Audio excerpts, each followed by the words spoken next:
வாழ்க வளமுடன். Astro news நண்பர்கள் அனைவருக்கும் இனிய மாலை வணக்கங்கள். இன்றைய பதிவில் திருமண வாழ்க்கையில் திருப்தியும் சந்தோஷமும் கிடைக்க வேண்டுமா? இந்த பதிவை கண்டிப்பா ஃபுல்லா பாருங்க. அதுவும் குறிப்பா ரிஷபராசியில் பிறந்த நண்பர்களே, உங்களுடைய வாழ்க்கையில அதுவும் திருமண வாழ்க்கையில திருப்தியும் நிம்மதியும் சந்தோஷம் கிடைக்க வேண்டும் என்றால் இந்த பதிவு நிச்சயம் உங்களுக்கு பயனுள்ள பதிவா இருக்கும். ஸோ ஃபுல்லா பாருங்க. மேலும் நம்ம சேனல்ல குரு பயிற்சி பலங்களாம் பதிவிட்டாச்சு, சேனல்ல போய் பாருங்க, கண்டிப்பா யூஸ்ஃபுல்லா இருக்கும். மறக்காம நம்ம சேனலை சப்ஸ்கிரைப் பண்ணிங்க, கூட தர பெல் ஐகானை பிரஸ் பண்ணி வச்சுக்கோங்க.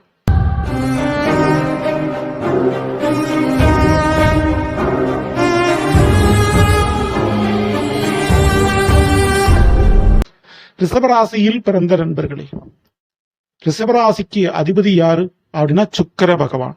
காதலுக்கு காரக கிரகம் இந்த சுக்கிர பகவான். அப்போ ஆல்ரெடி உங்களுக்கு காதலும் அன்புக்கும் பாசத்திற்கும் இயங்கும் ஒரு ராசி இந்த ரிஷபராசி. கண்டிப்பா அதுல இயங்கக்கூடிய ஒரு ராசின்னு சொல்லுவோம். மற்றவர்களுக்கும் கொடுத்து தானும் கேட்கக்கூடிய ஒரு விஷயம் அன்பு, காதல். அதை நீங்கள் எப்பொழுதும் எதிர்பார்ப்பீர்கள். இந்த திருமண வாழ்க்கையில மிக முக்கியமானது என்ன அப்படின்னா விட்டு கொடுப்பது. ஸோ யாரையும் நாம நமக்காக என்ன விஷயங்களை விட்டு கொடுக்கறது அப்படின்றது ரொம்ப ரொம்ப முக்கியம். திருமண வாழ்க்கையில வாழ்க்கை துணைகள் நமக்கு விட்டு கொடுக்கறது மட்டும்தான் வாழ்க்கையில ஒற்றுமையும் சந்தோஷம் நிகழும். அப்படிப்பட்ட அந்த விட்டு கொடுப்பு சரியாக இருந்து விட்டால் வாழ்க்கையில் நிம்மதி சந்தோஷம் கிடைக்கும். ஆனா அதை சொல்வது 7ஆம் வீடுங்க. ஆமாங்க, வாழ்க்கை துணையை குறிப்பது 7ஆம் வீடு. ரிஷபத்திற்கு 7ஆம் வீடு எதுன்னு பார்த்தா அது விருச்சிகம். அதற்கு அதிபதி செவ்வாய் பகவான். அந்த செவ்வாய் மகரத்தில் உச்சமடைகிறார். மகரம் என்பது உங்களுடைய ரிஷபத்திற்கு 9ஆம் வீடு. 9ஆம் வீட்டுல மகரத்துல போய் செவ்வாய் உச்சமடைகிறார். அப்போ உங்களுடைய வாழ்க்கை துணை இந்த விஷயத்தில் விட்டு கொடுக்க மாட்டார்கள். நீங்கள் அதை எதிர்பார்க்காதீர்கள். திருமண வாழ்க்கையில விட்டு கொடுப்பதும் ரொம்ப எதிர்பார்க்காம இருக்கிறதும் திருமண வாழ்க்கையை திருப்தியை தரும். அந்த விதத்துல நீங்க இந்த விஷயத்துல எதிர்பார்க்கிறதும் விட்டு கொடுக்கவும் ஆக மாட்டாங்க. அப்படிப்பட்ட அந்த விஷயம் எது அப்படின்னா 9ஆம் வீட்டுல செவ்வாய் உச்சமடைகிறாரு. ஸோ 9ஆம் வீடுங்கிறது கௌரவம், பெயர், புகழ், தன்மானத்தை கொடுக்கும். சோ ஒரு சபையில உங்களை விட அவர்களுக்கு பெயர் புகழ் கிடைக்கும்.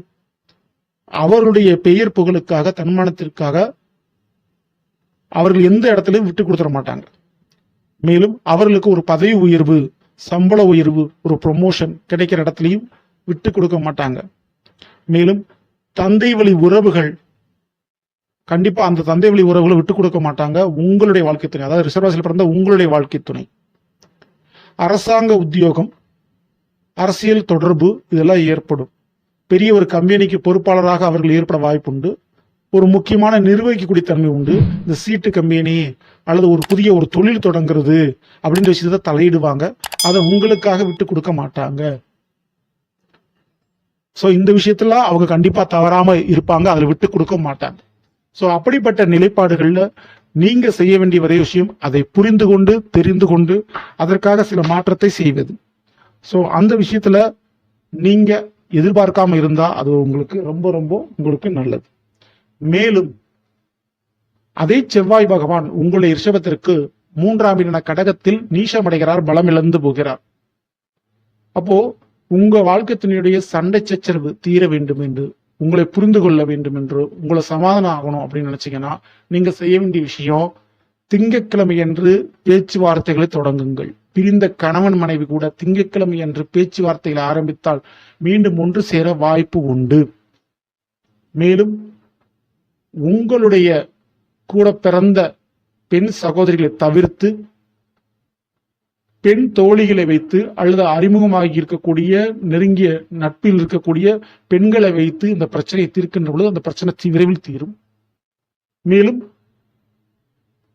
திருப்பதி கோயிலுக்கு சென்று பெருமாளுடைய உள்ளங்கையில் இருக்கக்கூடிய சந்திர பகவானுடைய தரிசனம், அதாவது திருப்பதிக்கு போயிட்டு இருந்தாலே போதும், கணவனுடைய இருக்கக்கூடிய பிரச்சனைகள் குறையும். இதை தவறாம நீங்க பண்ணிக்கங்க. மேலும் கலை, கண்டிப்பா திருமண வாழ்க்கையில் ஏற்படக்கூடிய பிரச்சனைக்கு கலை உங்களுக்கு ஒரு தீர்வா இருக்கும். கலை என்றால் ஏதாவது நடனம், பாடல், ஆடல் போன்ற விஷயங்கள் உங்களுடைய வீடுகளில் எப்பவுமே ஒலிக்க வேண்டும். ஒரு பாட்டு சங்கீதன்றது அதிகப்படியான முறையில் உங்க வீட்டுல ஒலிச்சுக்கிட்டு இருக்கு, ரொம்ப நல்லது. கடல் சார்ந்த கோயில்களுக்கு, திருச்செந்தூர் போன்ற கோயில்களுக்கு அடிக்கடி போயிட்டு வர்றது உங்களுக்கு நல்லது. மற்றும் ஆறு அல்லது கடல் போன்ற நீர்நிலைகள்ல கணவன் மனைவி 2 பேருமே நீராடுவது உங்களுடைய சண்டை சச்சரவுக்கு ஏற்படக்கூடிய கிரகத்தினால் ஏற்படக்கூடிய தோஷத்தை நிவர்த்தி பண்ணும். ஸோ இந்த ஒரு விஷயத்த தவறாம நீங்க பண்ணுங்க, கண்டிப்பா மாற்றம் உண்டு. ஓகேங்களா? ஸோ இந்த பதிவு நிச்சயமா உங்களுக்கு யூஸ்ஃபுல்லா இருக்கும். பிடிச்சிருந்தா லைக் பண்ணுங்க. மேலும் உங்க நண்பர்களுக்கும் முறைகளுக்கு மறக்காமல் ஷேர் செய்யுங்க. இதுவரை நம்மளுடைய சேனலை சப்ஸ்கிரைப் பண்ணாம இருக்க சப்ஸ்கிரைப் பண்ணிக்கோங்க. கூட தர பெல் ஐக்கான பிரஸ் பண்ணி வச்சுக்கோங்க.